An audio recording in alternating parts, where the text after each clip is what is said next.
Welkom kijkers bij een nieuwe aflevering van Aan tafel bij. Kleinere visjes en af en toe zat er eens een groot aan.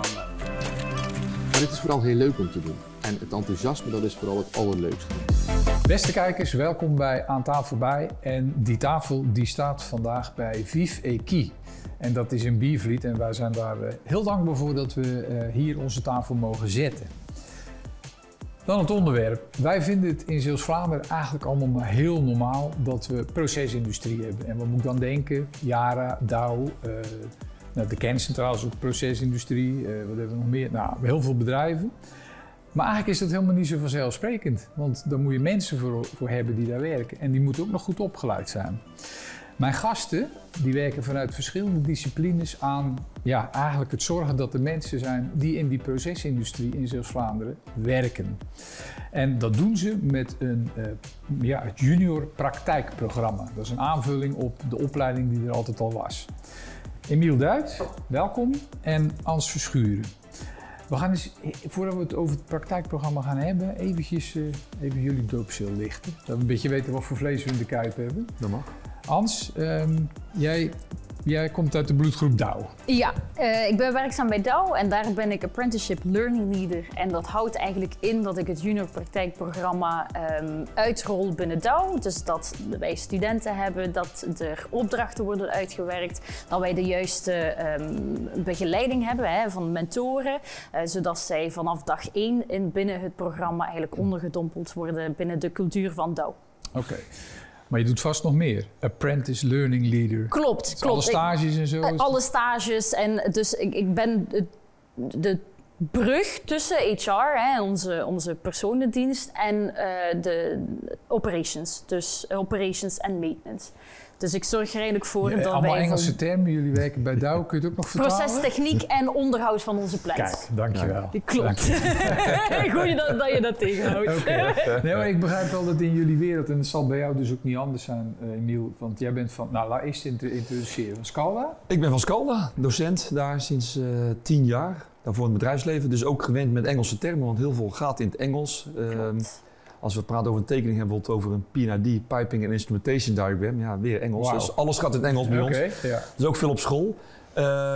Docent bij de opleiding procestechniek. Dus wij leiden onze jonge professionals op tot volwaardige operators. Oké.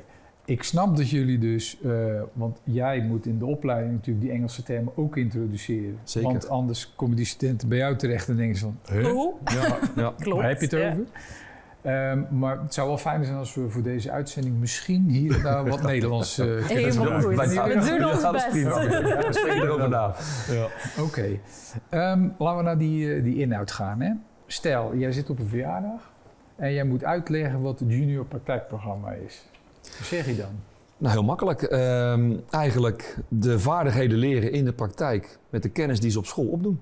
Dat is wat we doen. Oké, maar dat deden jullie volgens mij ook al in de opleiding. Ja. En dat doe je ook met stages, maar het junior praktijkprogramma, dat is nog iets extra's. Ja, wat is dat extra's dan? Klopt. Eigenlijk zorgen we ervoor dat studenten die in hun eerste jaar starten bij Scalda als procestechniek student, dat zij heel snel inzicht krijgen over wat houdt het eigenlijk in. Het is een 4 jaar durende opleiding. Voor een 16-jarige student is 4 jaar ontiegelijk lang. Het is ook best zonde dat je ze kwijtgeraakt op een later moment in de opleiding, omdat ze dan pas doorhebben van dit is het.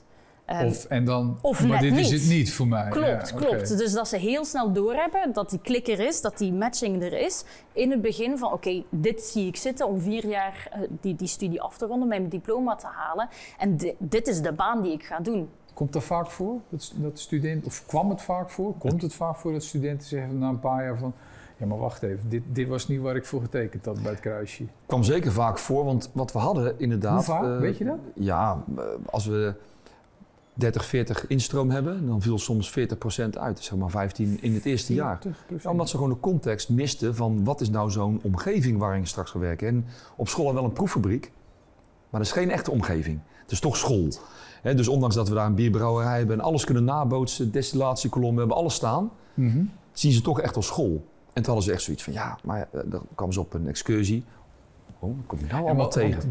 Het moment dat ze zeg maar, bij jullie in de fabriek echt kwamen werken, op welke leeftijd was het dan? Wanneer Hoe ver zaten ze dan in de opleiding? Tweede jaar. Schooljaar 2, dus dat was ontzettend ver. Ja. Oké. Dus dat was pas stage eigenlijk voor het eerst. Ja. Klopt. Ja. Oké, dus en dat was dus een probleem eigenlijk, vanwege uitval. Waren er nog andere redenen waarom dat eigenlijk helemaal niet zo'n goed idee was? Dat het zo lang duurde voordat ze wisten hoe het in de praktijk ging? Ja, het is best zonde om toch technisch talent kwijt te raken. Als ze het niet door hebben in het begin van een opleiding waarvoor ze doen, is het zonde. Maar zijn er nog andere redenen? Ja, als je zoveel uitval hebt, als je maar start in je eerste jaar met 15 studenten, ze moeten nog 4 jaar studeren eer dat zij uitstromen naar de bedrijven. Als Douw zijn wij heel happig op technisch talent, maar wij zijn absoluut niet de enige. Dus als je dan 15 studenten hebt voor de hele regio, dan zitten we met een probleem. Dan is het te krap. Klopt. Het is gewoon domweg te krap. Klopt. Nou, dus dan op een paar momenten dan bedenken een paar mensen van, daar moeten ze de koppen bij elkaar steken. Ja. Hoe is dat gegaan? Nou, Weet jullie dat? Ik weet niet. Ja, ik ben erbij betrokken geweest, dus dat weet ik. Maar nou ja, goed, kijk, het probleem zat hem vaak dat we geen stageplekken hadden voor mensen onder de 18. En inderdaad, ja, alle bedrijven hebben gewoon instroom van nieuw bloed nodig. Ja. Dus toen op een gegeven moment ging het steeds met het balletje rollen van, nou oké, kunnen we dan toch niet iets betekenen voor die doelgroep van onder de 18? Maar ja, je moet denken aan zo'n procesomgeving, geluid, gevaarlijke stoffen, gevaarlijke apparatuur. Ja. Dus de veiligheid is enorm belangrijk en dat moest getackeld worden. Dus dat brengt echt wel, technisch, ja. Dat brengt uitdagingen met zich mee. Enorme uitdagingen. Ja, in de schoolomgeving kun je dat allemaal controleren, maar bij een bedrijf dan is het ineens voor het echt iets. Voor echt, klopt. Okay. Ja. Dus jullie zijn met elkaar om tafel gaan zitten van, we zouden dit wel willen, het lijkt ons nuttig. Ja. Maar ja jongens, geluid, veiligheid, wat gaan we er aan doen? Ja, klopt. Dan kwamen jullie om de hoek. Klopt. Dus hebben we er eigenlijk voor gezorgd dat wij alle voorzorgsmaatregelen konden treffen om die leeftijd van 18 naar 16 te trekken. En dat houdt ook in dat je wetmatig gewoon in orde moet zijn. Voor een 18-jarige en een 16-jarige zijn er gewoon andere wetten. Voor jullie project moest in de eerste plaats de wet veranderd worden? Nee, de wet blijft zodat het is. Okay. Maar wij moesten ervoor zorgen dat wij voldoen aan de wet. Zodat wij ervoor kunnen zorgen dat een 16-jarige veilig naar de site kan komen en weg kan gaan. Okay. Dus de wet blijft hetzelfde. Een 16-jarige wordt ook anders beschermd dan een 18-jarige. En daarvoor moesten wij aan voldoen. En wat moest je dan doen, heel concreet? Heel concreet moet je eigenlijk kijken, oké, wat zijn de gevaren die we hebben en waaraan mogen we ze niet blootstellen. Het is heel specifiek voor een 16-jarige of 16 tot 18-jarige dat ze niet blootgesteld mogen worden aan hele luide geluiden. Dus dan weet je, op een plant zijn compressoren, daar zijn gewoon compressorenhallen zelfs, waar dat het heel luid is. Dan moet je die in kaart beginnen brengen. Dan moet je gaan kijken van oké, waar mogen ze wel, waar mogen ze niet. Ook blootstelling aan chemicaliën mag niet. Je wilt ze net wel laten zien van dit ga je doen als operator. Dus dan moet je daar een tussenfase in zoeken. Nu hadden wij het geluk dat wij een plant uit het bedrijf hadden genomen, helemaal hadden gecleaned. Dus eigenlijk zitten zij bij Douw en op andere locaties zitten zij ook gewoon in de productieomgeving. Maar wij hadden het geluk dat wij een plant uit het bedrijf hadden genomen. Dus dan zitten ze in een plantomgeving, maar die is helemaal schoongemaakt. Dus ze zitten in een controlekamer. Dus ze zitten op een plek waar dat ze later gaan toekomen. Die voldoet aan de wettelijke normen. Klopt, zonder alle risico's. Oké. Want je had het net over, er zijn best veel bedrijven die meedoen. Hè? Ja. Kun je een paar bedrijven noemen die behalve Douw meedoen? Zeker. Het is heel divers en dat is juist het mooie. Nou, want als je kijkt naar de petrochemie bijvoorbeeld, daar zit Zeeland Refinery in. Douw is ook een chemisch bedrijf, allebei grondstof aardolie. Maar bij de ene komen de kunststofkorrels uit en de andere benzine voor in de auto. Ja. Dus het proces is weer heel anders, maar we hebben ook EPZ. Dat is dan weer, want we willen we allemaal graag stroom hebben. Nou, zij produceren stroom. Dat is de kerncentrale. De kerncentrale, ja. ICL, broomchemie, Yara, kunststofchemie. Dus heel divers. Okay. Sintomer, Hars, is ook een heel bijzonder product. Cargill, voeding, ook helemaal anders. Ja, dat is weer totaal anders. Ja, Elopak las ik ook nog ergens. Elopak, maar die hebben ervoor gekozen om dit jaar een jaartje over te slaan. Oh, dat was geen goed voorbeeld dus. Nou ja, het is ook een voorbeeld, maar daar waren we op zich blij mee. Maar ze hebben zelf zoiets van, je moet het ook maar kunnen implementeren. Hè? Dus de dagelijkse gang van zaken gaat natuurlijk gewoon door. Ja. En iedere donderdag komen er gewoon een x-aantal studenten bij jou die je continu, want dat is het grote verschil met een stage. Het is goed dat je dat nou even aan. Dat maakt Hoe werkt werkt zo. het nou gewoon op dagdagelijkse basis? Dus je bent student, je schrijft je in voor die opleiding en in je eerste 2 jaar wordt onderdeel van je programma het junior praktijkprogramma. Klopt. Hoe ziet je week er dan uit? Nou, het begint eigenlijk eerder. We gaan eerst bij alle bedrijven langs. Een student mag een keuze maken. Hey, dit bedrijf past bij me. Ik zeg ook altijd, je rijdt niet allemaal in dezelfde auto. Je gaat met alle studenten, Alle langs studenten. alle bedrijven. Ja. Alle eerstejaarsstudenten. Ja. En dan kiezen zij van, daar Dat zou past ik bij wel- me. Ja. En dan En- komt Ans in het vizier, want die gaat dan een meet and greet met die studenten doen. Van hey, je kiest voor ons, maar leg eens uit waarom. Wat trek je zo aan ons bedrijf? Wat heb je gezien? Ja, dan gaan jullie het oppakken. Ja. Met Maar z'n- betekent dat dan dat zo'n student die op een bepaald moment heeft alle bedrijven gezien, maar hij vindt Douw het leukst, ook naar jouw uitleg nog, van hier kies ik voor. Is het dan de bedoeling dat zo'n student 2 jaar lang bij Douw het junior praktijkprogramma doorloopt? Er zijn wat kanttekeningen bij. Dus ze mogen een top 3 geven als ze alle bedrijven hebben bezocht. Mhm. En afhankelijk van, want als iedereen 1 bedrijf kiest, dat gaat niet. We Maar hebben al partners. oké, stel dat je uiteindelijk bij Douw terechtkomt, dus Ja, inderdaad, dus je het had is- eerste, tweede, derde keus. Nou, Het is wel de bedoeling dat je je JPP bij hetzelfde bedrijf loopt. 2 jaar lang. 2 jaar lang. Waarom? We hebben zo de opdrachten zo opgesteld dat er eigenlijk meer en meer diepgang in gaat. Dus het is mogelijk om een switching te doen. En met goede verantwoording is dat ook mogelijk om te switchen van het jaar 1 naar het jaar 2. Dus het is mogelijk, maar de voorkeur voor alle bedrijven, net omdat de opdrachten zo zijn opgesteld voor meer diepgang, is wel dat ze bij hetzelfde bedrijf hun JPP doen. Oké. Dus het kan wel, maar dat is als het echt niet Als er klikt, of geen, dat ja, echt als er iets geen is. klik is, klikt, als er precies geen... dat, ja. En ook, Het is niet de bedoeling. In Het is principe niet de bedoeling, klopt. Zit je 2 jaar bij Bij hetzelfde hetzelfde bedrijf en Ja. jullie opzet is ook helemaal erop gericht om inderdaad steeds Meer- verder door Klopt. te dringen in Ja. de kunst van de procestechniek bij klopt. Douw of bij Yara of Ja. bij welk bedrijf dan ook. Ja, we werken met beroepsopdrachten en die zijn natuurlijk eigenlijk voortschrijdend aan de kennis die ze opdoen op school. Ja. Dus dat betekent dat als je iedere keer zou switchen na een x-periode, dat ze opnieuw moeten wennen, inleren van welk bedrijf heb ik nu hier. En ja, dat maakt het extra lastig, dus dat willen we niet. Nee. En ook voor de bedrijven is dat gewoon veel prettiger, want ze weten precies wat ze aan die student hebben op een gegeven moment. En voor zo'n student is het misschien ook wel heel fijn, want het is misschien ook wel een glijbaan meteen Fantastisch. naar, Ze zijn, naar een baan. dat vind ik het mooiste om te zien, hoe trots ze zijn dat ze een pak aan Op hebben hun van bedrijf. een van de bedrijven. Ja. Mijn bedrijf, zo praten ze ook echt op school. En dan met kerst, dan krijgen ze in alle bedrijven een kerstpakket. Nou, als een pauze zo trots zijn ze dan. Dat vinden ze fantastisch, maar ze voelen zich echt onderdeel van het bedrijf. Ja. Ja, en dat is natuurlijk extra sterk en dat maakt het voor ons ook heel leuk als opleider. Oké, we waren even bezig met de dagdagelijkse praktijken. Dus ze zijn bij jou geweest, ze hebben gekozen voor Douw en dan komen ze elke donderdag, hoor Elke ik jou donderdag. zeggen, gaan ze naar het bedrijf toe. Ja. Ja. Dat is dan elke donderdag gedurende het hele schooljaar. Ja, Met iedere op een paar donderdag. uitzonderingen, Uiteraard, met vakanties en zo. Maar Ja. dat is best intensief.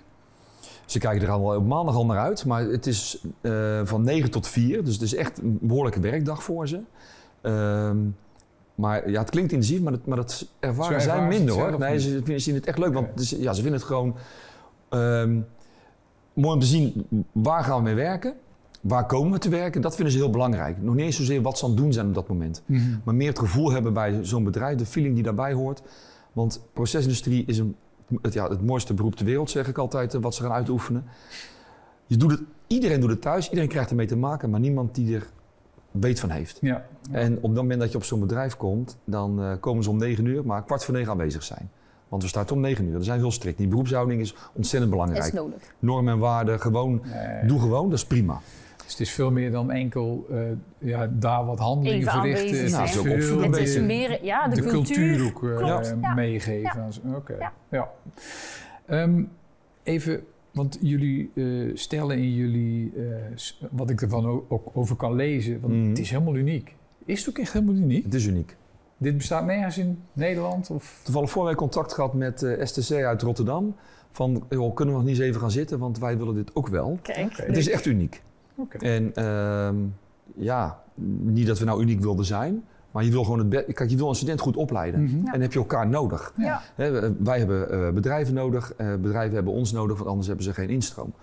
Dus zo zijn we begonnen en zo is het uniek, maar langzaam wordt die olievlek wel wat meer. Er zijn al steeds meer Verspreiden. vragen vanuit Ja. andere opleiders. Ja. Hoe pakken jullie dat aan? Jullie gaan train the trainer doen. Zeg Bijna maar. wel. Ja, zeker. Hey, hoe wordt het gefinancierd? Want jullie moeten daaraan bijdragen als bedrijf. En dat geldt ook voor die andere bedrijven. Ja. Jullie moeten er ook weer extra tijd in stoppen. Hoe gaat dat? Goh, de financiering is... We kijken naar subsidies langs één kant, maar langs de andere kant is de financiering is niet het grootste probleem. Of grootste uitdaging. Probleem hoor ik niet graag, uitdaging. De grootste uitdaging is eigenlijk ervoor zorgen dat je de juiste en de voldoende begeleiding hebt. Want je bent natuurlijk met 16-jarigen op pad in een chemische fabriek. Dat moet wel goed gaan. Dat is exact dat. Dus qua financiering is dat op zich te borgen. Er zijn ook nog stappen die we zijn aan het zetten om binnen de volledige stuurgroep dan van het project te kijken voor subsidies. Maar binnen de bedrijven zelf is het meer het uitdaging van de begeleiding zoeken dan de financiering. Even heel kort, want je noemt net iets van de stuurgroep. Klopt, jullie hebben een bepaalde structuur om eventuele uitdagingen die te er op tackelen. jullie pad komen, om die gezamenlijk op te pakken. Hoe ziet, even heel kort, die structuur eruit? Daar zit, ik noem het altijd even de baasjes, zeg maar. Dus die bepalen de overhead. Dat is de stuurgroep. Dat is de stuurgroep. Ja. Bijvoorbeeld simpel, ze krijgen een dagvergoeding van €20. De studenten bedoel je? Ja. De studenten, Ja. dus dat moet uiteraard natuurlijk van hoge hand wel groen licht voorkomen. Dus eigenlijk de faciliteiten scheppen, dat doet de stuurgroep. En de invulling daaraan geven, dat doet de werkgroep. Dus die maakt de kaders. En binnen die kaders zijn een aantal mensen binnen DAO die studenten begeleiden. Ja. Dus een overview ligt dan bij de stuurgroep. Oké. Zo is het even. En dan helemaal hands-on, dat zijn dan de coaches? Dat zijn de coaches en de mensen uit de werkgroep. Die de mensen echt op dagelijkse basis begeleiden. Wat doen die coaches? Wordt er ook nog geëvalueerd? Ik neem aan van wel. Ja, heel zeker. Ja, heel veel. Ja. Kijk, het is heel belangrijk, want je ziet, we hebben 9 bedrijven.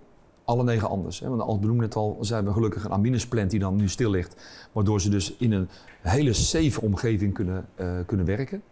En dat geldt niet voor alle bedrijven. Hè? Dus sommigen die maken 1 persoon vrij. Dus die legt zijn werkzaamheden neer voor die donderdag om die studenten te begeleiden. Anderen die doen weer dat ze langs allerlei verschillende afdelingen gaan. Hè? Dus dat maakt het lastiger. Dus zo is elk bedrijf weer anders. En dus moet je ook veel evalueren. Ja. Ook die IBO's, die integrale beroepsopdrachten, zijn eigenlijk op een bepaalde manier zo omschreven dat ieder bedrijf daar zijn eigen invulling aan kan geven. En dit is de theorie die eronder hangt. Ja. Maar vul het in zoals jij denkt dat het het beste voor je is. Ja. Ik wou als afrondende vraag, jullie organiseren ook evenementen gedurende het jaar. Ja, klopt. Ik begreep dat er 3 hoofdevenementen zijn. Kun je even kort noemen, welke zijn dat? Ja, binnenkort hebben we de kick-off. Dus dat is eigenlijk elke start van het JPP starten we met een kick-off. Dit jaar doen we dat in de CO3-campus in Terneuzen. En dan zorgen wij dat wij workshops hebben voor de eerste en de tweedejaars. Dus die doen samen en die doen workshops voornamelijk omtrent veiligheid. Ja. Dus dan komt er de brandweer langs. Dan mogen zij van alle workshops gaan doen. Om hen eigenlijk direct al in te dompelen onder het veiligheid. Want voor elk bedrijf, en we zijn allemaal verschillend, maar veiligheid staat wel bij iedereen op prio 1. Dus daarom hebben wij dat ook als thema gekozen. Ja. En dan heeft iedereen ook direct over, oké, let's go, het is gestart. Dus het is altijd wel leuk om die kick-off te hebben. En dan hebben we een midden- of een tussen-event, waar dan ook alle studenten terugkomen. En alle studenten die maken dan groepjes, of die groepjes worden gemaakt met een mix van alle bedrijven. Om dan eigenlijk te kunnen overdragen van dit heb ik al geleerd. En zodat de studenten eigenlijk van elkaar ook leren wat ze bij de andere bedrijven leren. Ja. En helemaal op het einde van het schooljaar is dan het slot-event. En dan laten zij per bedrijf of verschillende groepjes per bedrijf zien van dit heb ik geleerd op mijn JPP-bedrijf. Ook richting de andere studenten. Okay. Als mensen nou interesse hebben, ze kunnen sowieso op de site terecht van Scalda gaan lopen. Zeker. Ja. Kunnen ze ook iemand bellen van ik wil dit wel? Nou ja, ze mogen me altijd bellen. Okay. Toevallig is dat vorige week nog gebeurd. Maar nog even over dat feit, dat is wel grappig. Ik zeg altijd tegen de studenten... Ter afronding. Van dat stukje, ja. Dus, nee. Ik vond het wel leuk ze zeggen altijd, veilig is natuurlijk super belangrijk. Want iedereen gaat met een bepaalde welzijn naar een bedrijf en zo moet je ook weer terug naar huis. Je moet niks, zeg ik altijd, want je leert voor jezelf. Maar één ding moet je, als je naar de JP wil, dan moet je je VCA halen. En vandaar ook dat veiligheid, daarom laten we ook mee starten, dat is het veiligheidscertificaat, landelijk erkend. En geen enkel bedrijf laat iemand toe zonder VCA-diploma. Mooi. Ja. Emiel en Hans, bedankt voor jullie verhaal. Ook heel veel succes met het junior praktijkprogramma. Dankjewel. Beste kijkers, als u nou denkt na het zien van dit programma, ik ben iemand of ik ken iemand voor wie het junior praktijkprogramma wel iets zou zijn, neem dan contact op. De gegevens zullen hier onderin verschijnen. En ik zou zeggen, tot de volgende keer. Blijf kijken.